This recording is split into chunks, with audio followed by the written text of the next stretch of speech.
नमस्कार। आज हम बात करेंगे मेनोपॉज़ के बारे में। मेनोपॉज़ जो होता है वो एक हार्मोनल ऐसा क्या बोलना चाहिए, हार्मोनल ऐसा नेचुरल हार्मोनल माइलस्टोन होता है ये, कि जिसमें जो मेंसेस की प्रक्रिया है, जो पीरियड्स की प्रक्रिया है वो ख़त्म हो जाती है। मीन्स 1 साल तक कंटिन्यू रेगुलर पीरियड्स का ना आना, यही मेनोपॉज़ है। मेनोपॉज़ की एज जो होती है वो वेरी करती है। ये 40s टू 55 की एज तक कभी भी हो सकता है। ये डिपेंड्स अपॉन कि हेरिडिटी आपकी कैसी है, आपकी माँ, मौसी, बुआ ये जो है इनको कब हुआ था, है ना?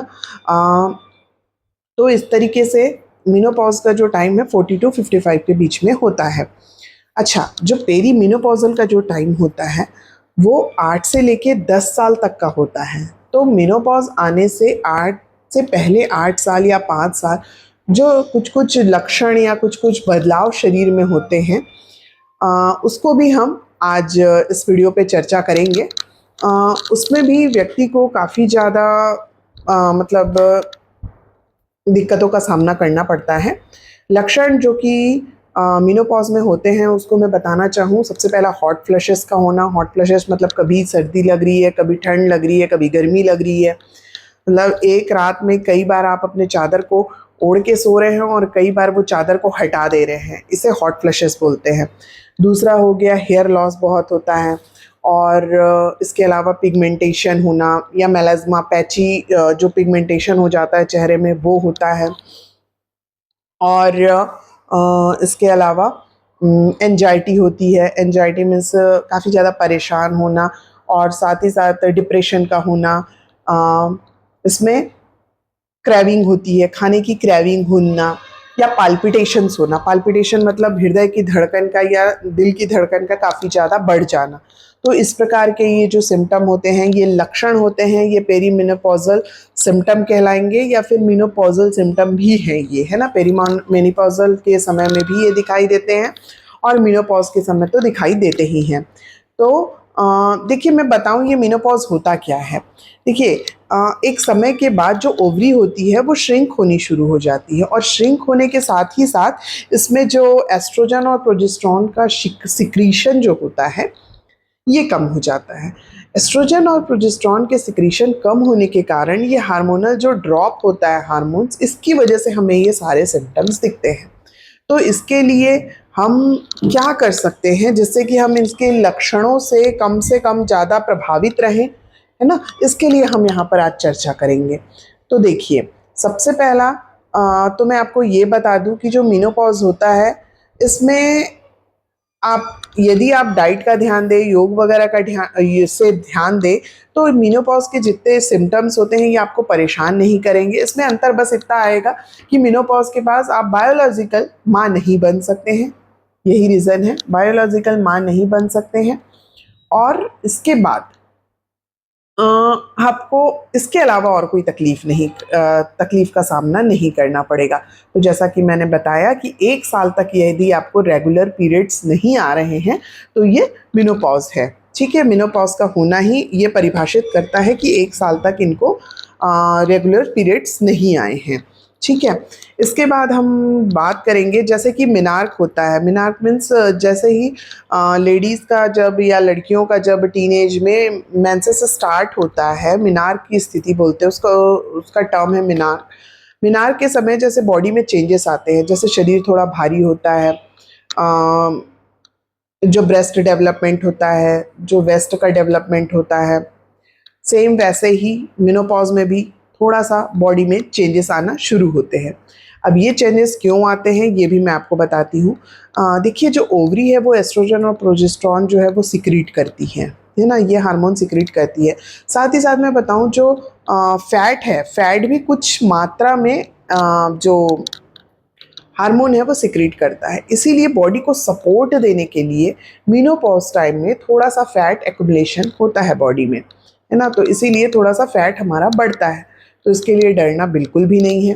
ये एक लक्षण है, तो इससे काबू पाया जा सकता है, और मैं बताती हूँ कैसे हम उस पे काबू पाएँगे, है ना?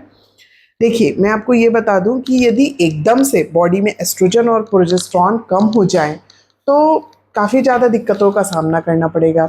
मूड स्विंग्स ज़्यादा होंगे, हॉट फ्लशेस ज़्यादा होंगे, क्रेविंग ज़्यादा होगी, है ना, और पाल्पिटेशंस ज़्यादा होंगे। तो ये सबको नॉर्मलाइज करने के लिए देखिए, ये प्रकृति की देन है कि धीरे धीरे धीरे धीरे ये मेनोपॉज की प्रक्रिया होती है। तो ये पेरीमेनोपॉजल जो सिम्टम्स हैं वो हमको 5 से 8 साल के बीच आने शुरू हो जाते हैं, है ना। तो इन सब से पेरीमेनोपॉजल जो है, इससे बचने के लिए, सिम्टम से ज़्यादा बचने के लिए हमें क्या करना चाहिए? तो हमें डाइट का सहारा लेना चाहिए। डाइट में माइक्रो न्यूट्रिएंट्स रहते हैं। माइक्रो न्यूट्रिएंट्स जो होते हैं वो ज़रूरी हैं, है ना। ये माइक्रो न्यूट्रिएंट्स से क्या है, हमारी बॉडी सपोर्ट में आती है और हमें कम मात्रा में ये सिम्टम्स झेलने पड़ते हैं, है ना। तो इसके लिए डाइट में हम क्या क्या शामिल करें? सिंपल सी बात है, लोकल, ट्रेडिशनल एंड सीजनल। मतलब जो हमारे आसपास हमको दिख रहा है वैसा हमको खाना खाना है। जो सीज़न में है, जैसे सीज़न में जो भी फ्रूट्स मिल रहे हैं, जो भी सब्जियां मिल रही हैं, वो हमको खाना है। और ट्रेडिशनल मतलब जो पीढ़ी दर पीढ़ी चलते आ रही है, हमारी दादी नानी जैसा खाते थे या हमारी मम्मी जैसे खाती थी, वैसा हमको भोजन करना है। तो our diet should be local, seasonal and traditional. Okay, then इसके बाद मैं आपको एक बात और बता दूं। दादी नानी या बुआ या मौसी जो भी हमको बताती है, वह एक ओरली वे में हमको बताया जाता है। और जैसे गुरु शिष्य परंपरा के अंतर्गत भी आता है, समझिए कि उसके उनके मुखारविंद से कुछ जो बातें निकली है, जिसको सुन के हम अपने ट्रेडिशन में लाते हैं, हम वही चीज़ें करते हैं, है ना। तो और वो ये ऐसी बातें होती हैं जो कि उनकी भाषा के में हमें बताया जाता है, जैसे कि तमिल हो गया, पंजाबी हो गया, छत्तीसगढ़ी हो गया, मराठी हो गया, इन सब भाषा में हमको बताया जाता है। और यह हमारी दादी नानी बुआ इन सब के द्वारा बताया जाता है। तो ये जितना चीज़ ये बताते हैं, ये बहुत ही ज़्यादा फ़ायदेमंद होता है हमारे लिए। हमें उनको ध्यान से सुनना चाहिए और ये हमारे एक अच्छे हेल्थ के लिए और हमारे मेनोपॉज के सिम्टम्स को कम करने के लिए बहुत ही ज़्यादा फ़ायदेमंद है ना। तो देखिए, मैं आपको बताऊं, ये जो हमारी दादी नानी जो हमको जो भी तरीका बताती हैं कि हमें ये चटनी खाने चाहिए, ये लड्डू खाने चाहिए, इस टाइप का हमें डाइट रखना चाहिए, हम उसको ज़रा सा भी वैल्यू नहीं देते हैं। बट इसको वैल्यू हमें देना चाहिए, क्योंकि जो आयुर्वेद में कही बातें हैं और जो दादी नानी द्वारा कही जो बातें होती हैं, ये बहुत ही ज़्यादा, इन सब में कुछ ना कुछ साइंटिफिक इसमें जुड़ा होता है, रहस्य, है ना। तो हमें बिल्कुल इसको ध्यान में रख कर इनकी कही हुई बातों का ध्यान देना चाहिए और जो डाइट जैसा ये बोल रहे हैं उसका हमको पालन करना चाहिए।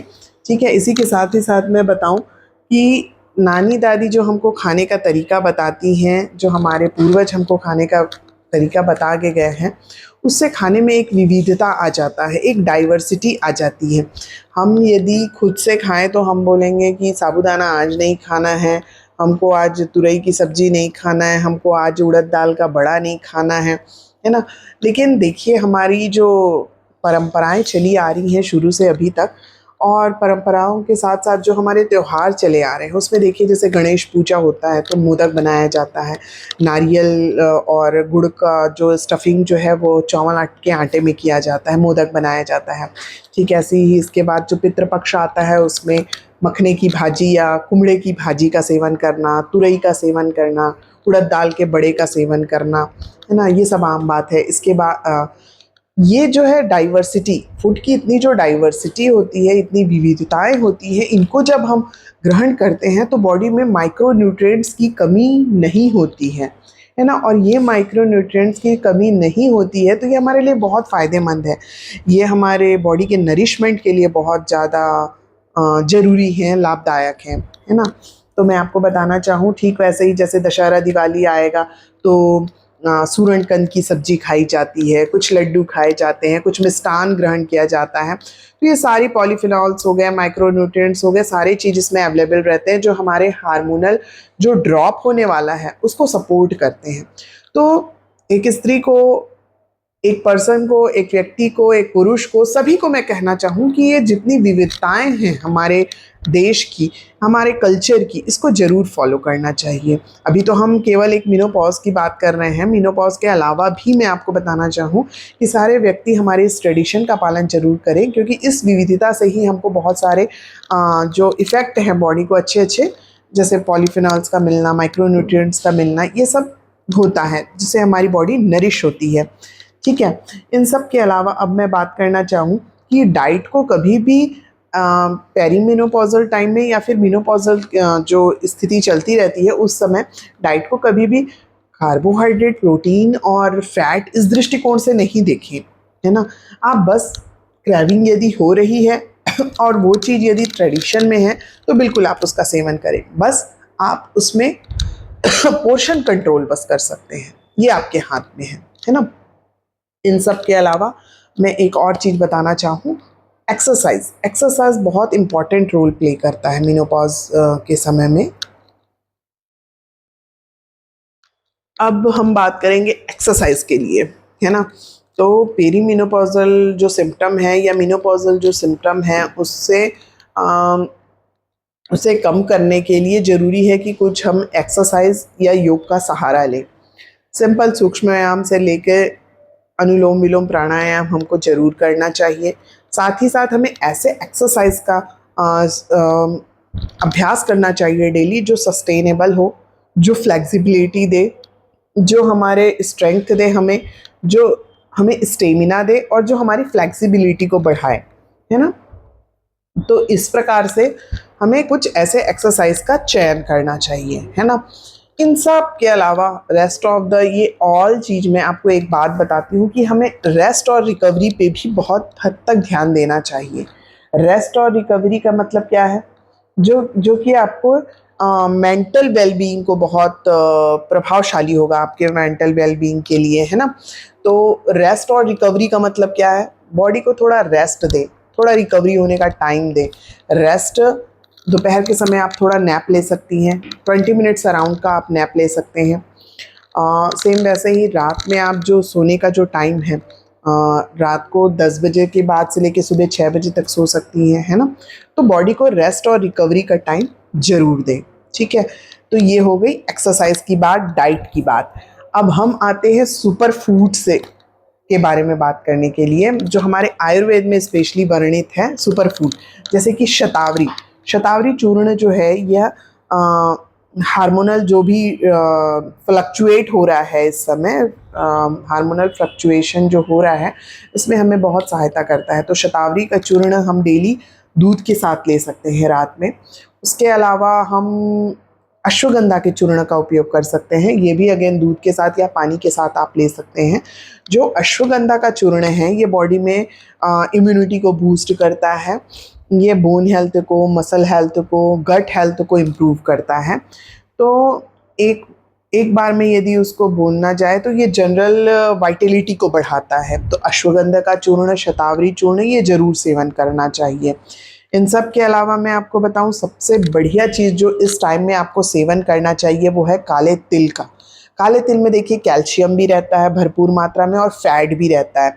तो कैल्शियम ये आपके बोन हेल्थ को बहुत हेल्प करेगा, क्योंकि पेरीमेनोपॉजल और मेनोपॉजल सिम्टम में और या इस समय ऑस्टियोपोरोसिस के भी लक्षण हमें दिखाई देते हैं। तो ऑस्टियोपोरोसिस होता है, तो इसके कारण कैल्शियम का उपयोग जरूर करें। तो कैल्शियम का उपयोग हम काले तिल से ले सकते हैं, है ना। तो काले तिल का सेवन हमें करना चाहिए। इनके अलावा आंवला, जिसमें विटामिन सी की मात्रा भरपूर रहती है, हम आंवला का सेवन कर सकते हैं, ठीक है। आयुर्वेद में हमारी एक बहुत महत्वपूर्ण औषधि होती है जिसका नाम होता है विदारी कंद। विदारी कंद के भी चूर्ण का हम उपयोग कर सकते हैं। इन सब के अलावा सबसे जो ट्रेडिशनल हमारे घरों में बनता है वो है नारियल की बर्फ़ी। नारियल की बर्फ़ी हो गई और बनाना चिप्स हो गया, ये हमारे हार्मोनल फ्लक्चुएशन को बहुत हद तक कंट्रोल करता है। तो ये सारी चीज़ें मैंने जो आपको बताई, जो कि सीजनल, लोकल और ट्रेडिशनल, ये सारी चीज़ों को हम उपयोग करना चाहिए। और मैं बार बार आपको बोलूँ, ये लाइफ का मतलब जैसे मेनार्क हुआ वैसे मीनोपॉज भी होता है। तो इसके जो भी सिम्टम हैं उससे आप घबराएं नहीं, आप इसको फेस करें और सिम्टम हमें ज़्यादा परेशान नहीं करेंगे यदि हम अपने डाइट को मेंटेन करें अच्छे से, रेगुलर एक्सरसाइज, रिकवरी को टाइम दें, रेस्ट को टाइम दें, है ना। और साथ ही साथ मैं बताना चाहूँ कि ये एक प्रकार का नेचुरल हार्मोनल माइलस्टोन है, तो ये होगा ही, तो इससे डरने की तो कोई बात ही नहीं है। बस इसके बाद अंतर यही आएगा कि आप बायोलॉजिकल आप माँ नहीं बन सकते इसके बाद, बाकी इसके अलावा हर काम आप कर सकते हैं, है ना। तो ये भी एक माइलस्टोन है, तो आप इसके लिए प्रिपेयर रहें, इससे परेशान ना हो। इन्हीं सब बातों के साथ आज का वक्तव्य समाप्त करते हैं। नमस्कार।